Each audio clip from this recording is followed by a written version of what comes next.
about me so you just know where I'm coming from. I've been out on the road talking to professionals for nearly 30 years right now. And I started this podcast 10 years ago because it allowed me to get closer to everybody in the industry from a knowledge and understanding point of view. Because I'm in a unique position where I can take information from folks on the financial side, the design side, the food and beverage side, the technology side, all these different sizes, and kind of put them together in a way that's helped. Also, we're the #1 podcast from 2022, 23, and 24, and I was just named one of the 50 most inspirational people in global hospitality, which I think is pretty cool, considering my whole shtick is trying to make sure all of you out there have the tools in order to be successful. So, where are we going from here? Well, obviously, we're all talking about the two most popular letters in the alphabet. Y'all are consumed by AI out there and thinking about that, right? Yeah, wow. Let's try again. Right? All right, good. Yeah, it's true. But we're all thinking about it. But the problem that we're having right now with AI, as well as every other major technology that I see introduced into hospitality, and quite frankly, to our lives in general, that people don't really understand what a technology is when it first comes out. And that's why we're talking about it constantly all the time. Trying to understand what it's all about, trying to figure out solutions to it. And I'm not going to be speaking a lot today about AI in particular, because I'm a firm believer that AI is going to be incorporated into every piece of technology that we have going forward. So it's not a case of, is AI something that's big? It's how is it going to be applied? And will it be applied in a way that is right, in a way that is going to help you be more successful? Because one of my greatest fears out there, and I see hoteliers like this all the time, I'm afraid they're going to use it to strip the humanity out of hospitality. Make it so they don't have to pay people to be the true beacons of hospitality in their hotels, and use it as an excuse to just slash all the expenses. We're already seeing models like that in some of the short-term rental apartments. There's this one company that just made a deal with a major hotel company that's basically an apartment building. There's no human beings there to welcome you. There's no one there to make that difference. And without humanity, without those interpersonal connections, we have no way to really define ourselves. And the reason for that is because you're all so good at what you do. Right? 99% of everything is awesome. But that makes it fungible. That makes it hard to stick out. So you have to have something different in order to be able to connect. And that's where AI, if done properly, can power humanity to connect better, to create emotional resonance with the customer that's out there. So my cues for going further, and I should let you know, I originally did a portion of this chat. I was the opening keynote at High Tech, the industry's hospitality conference over there. So we were thinking when we were doing this presentation, what are the things that we need to think about? And it all comes down to seeing opportunity in technology, but using it at the right time in the right way. There's one major resort that had done a huge redesign about 15 years ago in the Miami-ish area.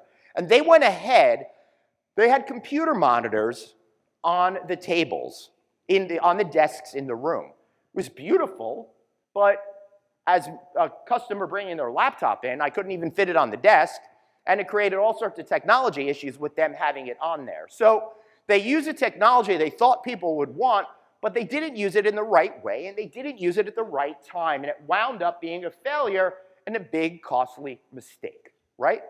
One of the other things that we hear is that people can't adapt to new technologies, particularly older people, but I don't believe that to be the case. For example, my mom is on the Facebook now, right? And she communicates with us through instant messaging and all of that on our phones. So it's not that older people, and I put myself in this category of older people, can't learn new technology, but I think after age 40, we have a different relationship with technology. Learning those things don't come as inherently easy to us, and we don't want to put out the energy to learn it. But people still care about technology no matter what. And it doesn't matter what generation you are in, right? So I really want people to start to think about, stop thinking about each generation is different. We're all people. We're all inherently the same at the end of the day. The only difference is the world in which we grew up with. My children, Generation Z, grew up in a very different universe than me. They are digital natives, right? They grew up with the internet in place. They see the world in a very different way. But I, as a digital adapter, I had to come in and learn these technologies over time. Fortunately, when the internet started, I was still in college and I was able to get into it. But you can see how we all kind of use these technologies. So I want you to think about how everyone uses technology and how we've all incorporated it into our lives on a regular basis. And don't get scared and think, oh, this generation isn't going to do it, that generation isn't going to do it. Every generation at some point will take on the new technology, right? So the big difference here is everybody wants to, right? The baby boomers want to meet in person, but they use the tech of the day. Gen X, we want to meet in person and use today's tech. The millennials, they want to meet in person and use modern technology, and so does Generation Z as they enter the workforce. It makes us more efficient, it makes it better, and it makes us save money and expenses over time. But again, when you're thinking about technology to incorporate into your hotel or into your business or a customer-facing one, think about it more holistically. Everyone will get on board at it, right? Every generation is searching for a connection. That is never going to change. During COVID, I kept being told every single day, and I should tell you, when COVID started and we all lost absolutely everything, I just started going on and broadcasting live every single day and problem solving in the industry with everyone in real time that was there. And one of the things that I was told over and over again is that we are never going to go back to hotels, and we are never going to want to hang out and eat meals with people and do things in the same way. I immediately called bullshit on that because I think if any of those changes would happen, it would happen in the pandemic of 1908, right? Not the one that we went through recently. So I think humanity needs to connect with people. It's part of our DNA. It's our species needs to connect with other people, and that is why humanity is so essential to add in hospitality. Again, you all do such a great job, but when I walk away from this place, other than the fact that they've got these cute little casitas and stuff like that, when I think it back, I'm going to be like, oh, so-and-so did this for me. That created the connective tissue for me, right? So the human desire to be taken care of can never go away. And I want to point that out through the way that we experience the customer journey. In the 1950s, it was extremely different, right? Because the technology was so different at the time. We had inspiration for trips. Then we did some sort of research or booking. Then there was this pre-arrival planning, and of course, arrival, stay, departure, and post-stay and reviews. But that would be like telling your friends exactly what you thought, right? And now it's so completely different, right? Now customers want inspiration. They still do research and booking. It's exactly the same. Nothing has changed with the customer journey. And I think a lot of people out there think that because technology is in place, that is going to affect the way customers ideate about trips, experience trips, and then share how they loved or hated that particular trip. We kind of get a little bit confused because there's so much there. So I've isolated this into 4 main topics that you should all be thinking about. Areas where we should keep the people focused on delivering great service. Plan, book, stay, and talk. Those are 4 easy things for all of us to remember. Planning, booking, staying, and the talking about it. And how are you injecting humanity into each one of these episodes, right? I'm seeing a big problem with hotels out there when it comes to that planning stage. All these amazing resorts out there, you go to their webpage and it'll say 3 restaurants, tennis. But there's no way for you to connect with the page, with the people that are coming, right? The industry has let YouTubers kind of take over that universe. So why aren't we creating great content on our websites ahead of time? I'm not saying you need to do this with an off-highway select service hotel, but this resort in particular, it would be great if you had a personality that introduced you to the property and shared why it is so great. And you can do it from your point of view, and you can control it as opposed to allowing third parties to come in and create what your thing is for you. Same with the stay process. Think about how you can connect better emotionally with people. And this is where AI can really be helpful, right? AI can do a great job at preparing us for understanding who that customer is. For the 30 years that I've been traveling professionally for business, the major hotel chains have been asking me for information about my likes, my needs, my desires, all of these kinds of things, yet none of them have once been able to turn that into actionable insights that makes my life better. I am a huge concert goer. I've been to like 200 Phish shows, but I keep getting ads to play golf. I don't care about golf. Why don't the hotel brands know me? How are they going to make an emotional connection with me if they think after all these years I still play golf when there's been no evidence I've ever done that at any hotel I've ever stayed in? So think about that. And then think a little bit about that post-stay as well. One of the things we get caught up on is we think that the hospitality industry has changed so much. But look, the rooms, other than design, are essentially the same. All right, our bedspreads aren't as cool anymore, maybe. But other than that, it's a bed, it's a TV, it's a bathroom, it's a functional workspace. It's leveraging the technologies that you have of the day, right? So many great technologies out there. And think about it. It's all about, technology should be all about comfort, convenience, efficiency with frictionless service. So what problem are you solving? So many people out there get caught up by the newest technology today that they don't actually think about how it's going to be implemented, how it's going to be utilized, and how the customers are going to be successful by utilizing that product. So every single thing that you do, I would love for you to put it through these minds. Comfort, convenience, and frictionless service. What are you doing to help? Are you solving a problem, or are you just giving customers something they say they want as opposed to what they really, truly need? And we can get caught up with this and get kind of confused because there's a lot of confusion in our brains over the differences between what a fad is versus a trend, right? A fad is something that's intense.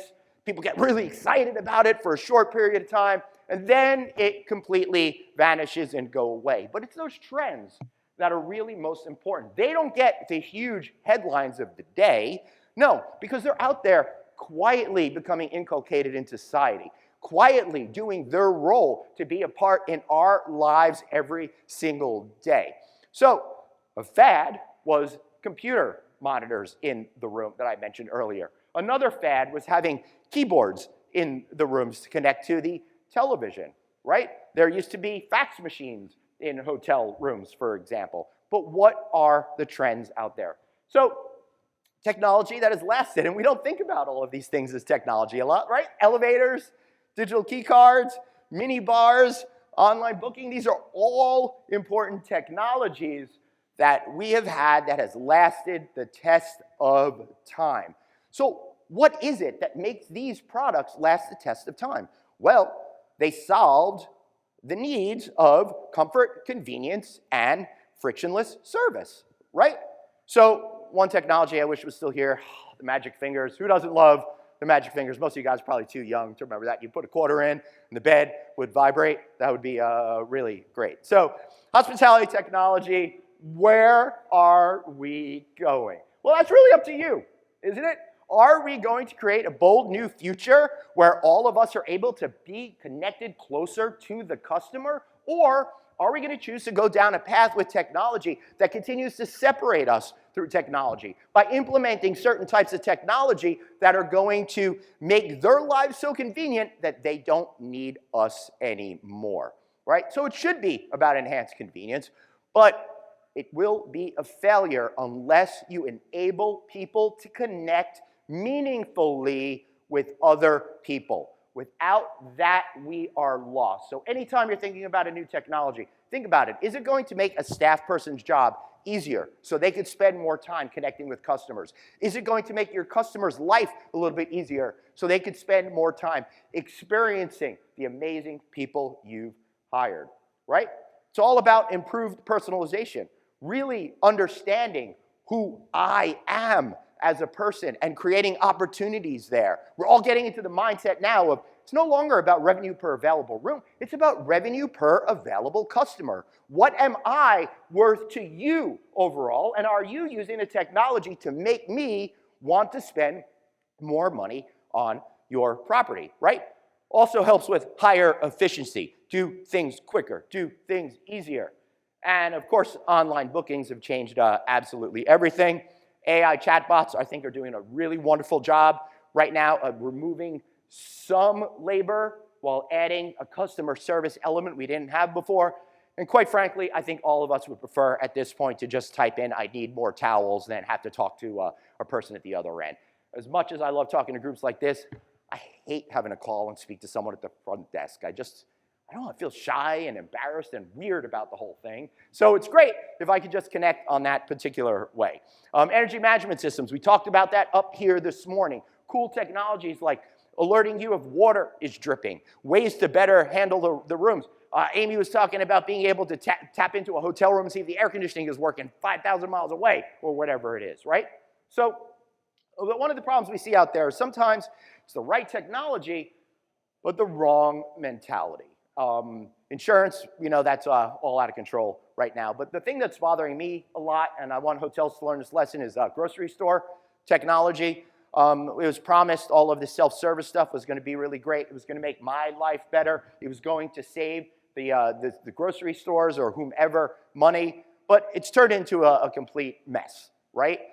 Every single time I go to the store, I'm worried that I'm going to be accused of stealing something. And I can't freaking stand it. And it really bothers the heck out of me. All I'm trying to do is buy some Rice Krispies and stuff like that, and then alarms go off and they come over and they have to scan every item in my bag.